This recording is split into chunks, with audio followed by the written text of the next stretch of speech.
Alors, sur le plateau de Smartech aujourd'hui, donc je vous l'ai dit, on a deux débatteurs passionnés de l'univers du numérique et des techs. Alain Staron, président, cofondateur d'Artifil. Bonjour Alain. Bonjour Delphine. Grande rentrée aussi pour vous. Et Bernard Benamou, secrétaire général de l'Institut de la Souveraineté. Bonjour Bernard. Merci beaucoup d'être numérique. La souveraineté, maintenant pour moi, c'est numérique, vous savez. Alors, on va débattre ensemble de ces sujets qui agitent la tech en ce moment. Mais d'abord, nous allons écouter Véronique Sobo. Bonjour Véronique. Bonjour. Vous faites aussi l'actualité cette semaine, puisque pour cette rentrée, vous allez lancer l'Académie du métavers. Bon, pourtant, il y en aura sans doute plusieurs des métavers. Ah ben oui, absolument. Il y aura plusieurs formateurs, plusieurs apprenants. Donc, on est très, très heureux de ce partenariat avec un grand de la tech pour former des apprenants au métier du métaverse. Donc, alors, il faut que je précise que vous êtes la directrice générale de Simplon. Donc, Simplon, c'est un réseau d'écoles, de formation au métier du numérique. C'est un réseau d'écoles inclusives, c'est-à-dire que l'idée, c'est vraiment de remettre sur le chemin de l'emploi aussi les gens qui en sont éloignés, mais pas seulement, c'est aussi de faire découvrir ce monde du numérique pour leur redonner un peu de pouvoir finalement, pour pouvoir être actifs dans cet univers. Alors, je pensais aux plus jeunes, puisque c'est quand même la rentrée des classes scolaires aujourd'hui. Il paraîtrait que dans les écoles Simplon, on demande aux enfants en premier lieu qui est le plus intelligent, de l'ordinateur ou de l'humain. Bah oui, c'est une façon de les tester, c'est une façon. Et que la réponse est l'ordinateur. C'est malheureux. C'est malheureux. C'est malheureux, mais c'est une façon de les tester, de les écouter, de les accueillir. Bon. Et donc l'idée, c'est de leur apprendre que justement, non, c'est l'humain qui est bien le plus intelligent et qui est aux manettes et qu'ils peuvent devenir plus responsables et plus actifs dans ce monde numérique. Ça, c'est pour la partie Simplon Kids. Oui, mais c'est une petite partie de... Ce sont des ateliers éducatifs, voilà, pour... activité. On a 20 000 apprenants. Pour les enfants. Qui sont plutôt des bacheliers. On a des bac plus 2, bac plus 3. Et alors, si on va sur l'atelier... ce qu'on appelle des infrabacs aussi, c'est-à-dire des gens qui sont déscolarisés, mais ce n'est pas le gros de la cavalerie de nos apprenants. Parce que si on va sur l'Académie du Métavers, là, vous adressez qui comme population ? On adresse des bacheliers ou des infrabacs sur ce sujet-là, notamment l'Académie qui est toute récente lance des formations sur un rôle de technicien assistance virtuelle. Donc là, ce sont plutôt des profils qui sont décrocheurs et qui vont obtenir un niveau 4. Mais c'est vraiment donc un premier niveau. Et puis sinon, on a aussi des développeurs pour le métaverse. Et là, on prend à ce moment-là plutôt des bacheliers ou bac plus 2, bac plus 3, mais quelquefois bac plus 4. Et alors, quand on dit métaverse, c'est un peu un grand mot derrière lequel on ne sait pas trop ce qu'on trouve. Mais enfin, en fait, vous les formez aux technologies immersives. Oui, c'est ça. On les forme aux technologies immersives. On leur apprend, pour la partie technicien, on leur apprend à utiliser les casques de réalité virtuelle, les brancher, les utiliser, les réparer. Et puis, pour la partie développement, c'est effectivement du développement sur les outils techniques du métaverse. Alors moi, j'avais noté quelque chose qui a été dit par Frédéric Bardot, qui est le cofondateur et président du réseau Simplon. Il dit qu'en fait, quand il a découvert Internet, il a eu comme une vision à la Star Wars et que son idée, finalement, c'est de créer des Jedi pour combattre à armes égales. Alors, pour autant, ça n'empêche pas cette Académie du Métavers de travailler avec Meta, avec Facebook. Oui, absolument. On a pas mal de partenariats avec des géants de la tech. C'est pour nous une façon d'asseoir notre légitimité technique. Et d'ailleurs, ça marche bien. Ça attire aussi beaucoup les apprenants parce que ça leur vend du rêve. Ça les rend très, très fiers de travailler sur des écoles qui sont en partenariat avec eux. Ils nous font beaucoup progresser aussi, nous, parce qu'ils nous font monter en qualification technique. Donc ça, c'est important. Et puis après, dans les entreprises... Mais ça veut dire qu'on les forme aux technologies méta ? Alors, on les forme aux technologies du métaverse, pas forcément aux technologies méta. Si vous voulez, c'est l'activité on va dire plutôt de la fondation de Meta qui nous accompagne dans ce processus-là. Donc, parce que, comme vous l'avez dit en introduction, on s'adresse à des populations qui sont un peu en difficulté.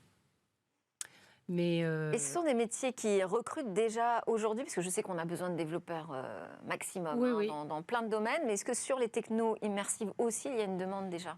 Oui, mais on ne lance pas de formation si on n'a pas une assez bonne idée des besoins du marché. Donc, parce qu'après, il faut évidemment, on les accompagne tout au long de leur formation et on les aide à trouver un job. Donc oui, on vérifie qu'il y a des besoins et on ne lancera pas trop de formations si on pense qu'il n'y a pas trop de besoins. Mais pour et ce sont des formations totalement gratuites?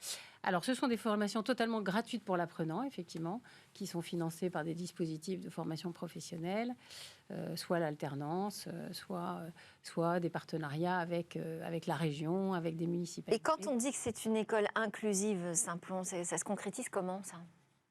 Inclusif par l'emploi, en fait. Si vous voulez, on travaille sur l'employabilité de ces jeunes qui sont oui, par exemple, comment on fait pour avoir plus de femmes dans ces métiers? Vous faites bien d'en parler parce que justement, on a 40% de femmes et on est très très fiers de ça. Comment faites-vous?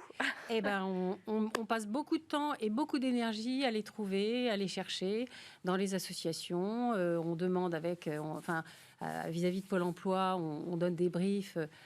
Souvent sur la thématique des femmes. On a ce qu'on appelle des SAS aqueuses. On cherche que des femmes, donc ce sont des promotions de femmes. Donc on travaille spécifiquement sur ce sujet. Et vous avez présidé une association Force Femmes. Tout à fait. Pour les femmes de plus de 45 ans. C'est ça. Vous en recrutez également chez Saint-Plon? Oui, il y a des partenariats régionaux et des liens qui se sont tissés entre Force Femmes et Saint-Plon. Et sur les profils plus de diversité, comment vous allez les chercher également? Alors, en fait, ce qu'il faut savoir, c'est qu'on est quand même très présent dans les territoires. Et dans les territoires, chacun de nos, des membres de nos équipes tissent des liens avec les missions locales, avec Pôle emploi, avec des associations de quartier, avec la municipalité. Il y a du lien très territorial qui se crée. C'est comme ça que ça se passe. Mais sinon, on fait aussi des partenariats plus nationaux et plus importants. Mais on n'est pas présent qu'en France, on est aussi présent à l'international. Alors oui, c'est aussi évidemment une présence internationale qui a été dès le départ du projet Saint-Plon importante. Et là, vous avez un développement en Afrique. Oui. C'est ça, avec peut-être des spécificités. Comment vous vous adaptez aux marchés locaux? Ce n'est pas forcément les mêmes marchés du travail déjà. Non, vous avez raison, c'est pas toujours la même chose qu'en France. D'abord, à l'étranger, il y a quand même un peu moins de dispositifs de financement à la formation professionnelle. Ouais. Ça, c'est une première chose. Et nous, comment est-ce qu'on fait? Tout simplement, on prend des équipes locales qui connaissent bien, qui ont un tissu de relations locales avec des grands partenaires, mais aussi des grands partenaires français qui sont installés en Afrique. On est présent dans 15 pays en Afrique. Et vous parliez de la vision de Frédéric Bardot, le fondateur. Je pense qu'assez vite après sa vision des Jedi du numérique, il a très vite... Face à l'empire du mal quand même. Hein. il a très vite compris qu'il y avait beaucoup de besoins dans tous ces pays. Et comme on a, on a un référentiel de compétences qui est très très reconnu en France, c'est très très facile de l'utiliser dans des pays qui sont peut-être un peu moins dotés d'outils comme les nôtres. Pour tous ceux qui détestent la rentrée scolaire, qui disent « quoi, retourner à l'école? Jamais !» Il faut quand même dire que la méthode Saint-Plon, c'est quand même à des années-lumière de l'école classique avec les bancs de l'école et de la question de savoir à quelle place on va se retrouver face au tableau. L'idée, c'est apprendre en faisant, c'est ça. En apprenant aussi à d'autres, finalement, ouais. En enseignant et puis en se débrouillant seul. C'est ça, c'est ce qu'on appelle la pédagogie active chez nous, c'est vraiment je fais pour apprendre. Et donc on les met en situation de faire comme ils devront faire en entreprise. Et bon, ça c'est une pédagogie qui est effectivement pas tout à fait similaire à ce qu'on trouve dans le monde académique. Donc on leur présente pas des slides, on leur demande pas d'apprendre des choses par cœur ou de rédiger des rapports. Ils font comme ils devront faire en entreprise.